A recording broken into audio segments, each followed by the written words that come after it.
This is your reading for February 2022.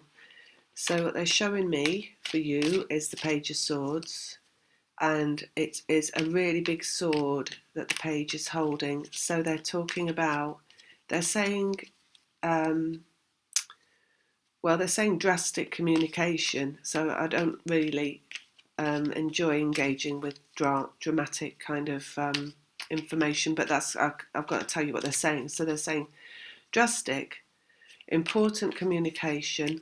I do feel it's you saying something like you've never said it before. They're saying they're saying it's going to be out of character for you to be doing this.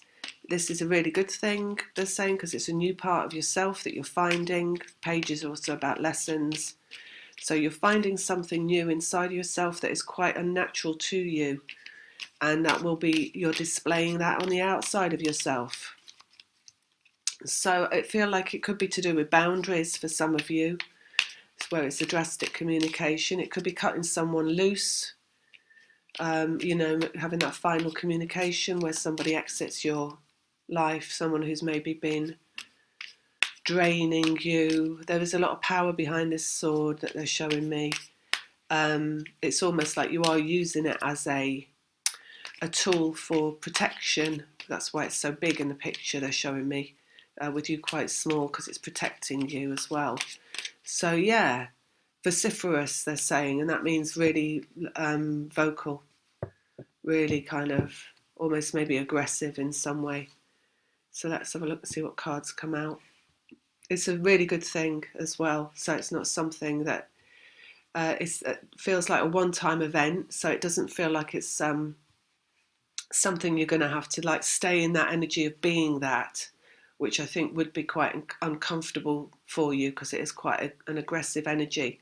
But it's a necessary energy, and it's a one-time event, they're saying. So yeah, that's quite good. Let's have a look. Seven of Wands, boundaries. So you are going to be setting a boundary this month somehow.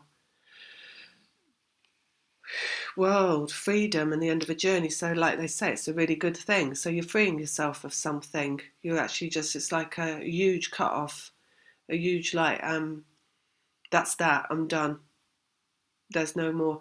It's not like, you might feel it resonating inside you, like, oh, what have I done, or what have I said, or I don't like being like that, or something. You might feel the resonance of it as you have to do it, but it's not going to hang around. It might hang around for a couple of weeks, but it's not going to hang around after that. It's going to go. You're going to recalibrate. You're going to come back to your feeling good once you're free of this person. Maybe it's a situation that you're freeing yourself from. They're saying physical, so I do feel it's more a person.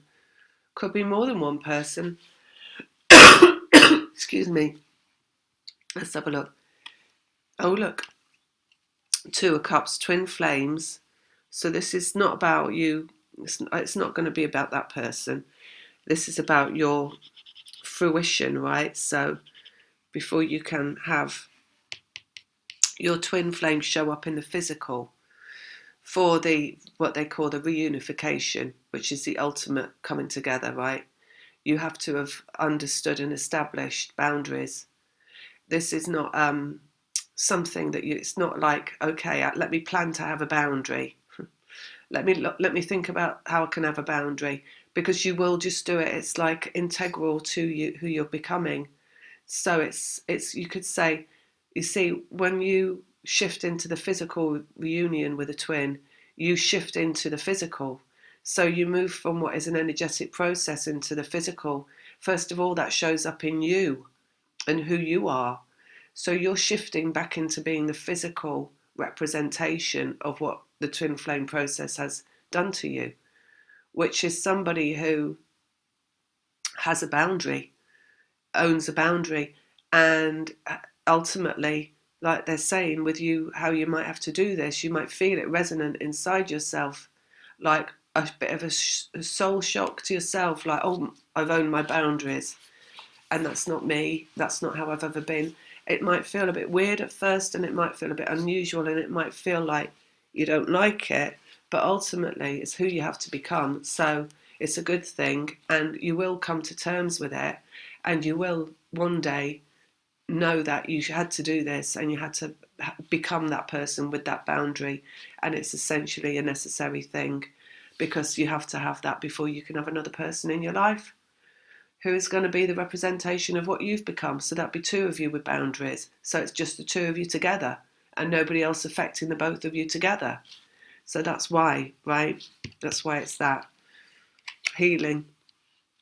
Again, see the 2 and the 2 in both of those cards. So it's like, it's healing for two. It's the boundaries that will be set. It's who you're going to become. You're becoming it this month, and it's essentially so both of you can be that together. That's what it's for. I just get one more out. Yeah, King of Cups, mastery of the heart, basically. Masculine being brought into the heart.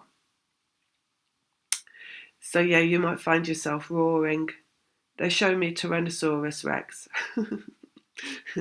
And, you know, like a great big setting of a boundary, basically. And what they're feeling like as well is as you're coming into this. So they show me the feminine coming into this and owning this boundary, but as you're even opening your mouth, the same thing happening in the masculine counterpart. So as you own a boundary, they own a boundary, and therefore you both complete the work of owning a boundary and having a boundary. So that's what it's about for you, and it is quite unnatural to you to have that. But this is mastery of the heart. It's like mastery of who you are, because Cancer is the heart. So it's essential to who you're becoming, who you have to become. All right, so that's it for Cancer. I'll leave it at that. If you want to get a personal reading, all my details are in the description box below. Lots of love. See you next month. Take care. Bye.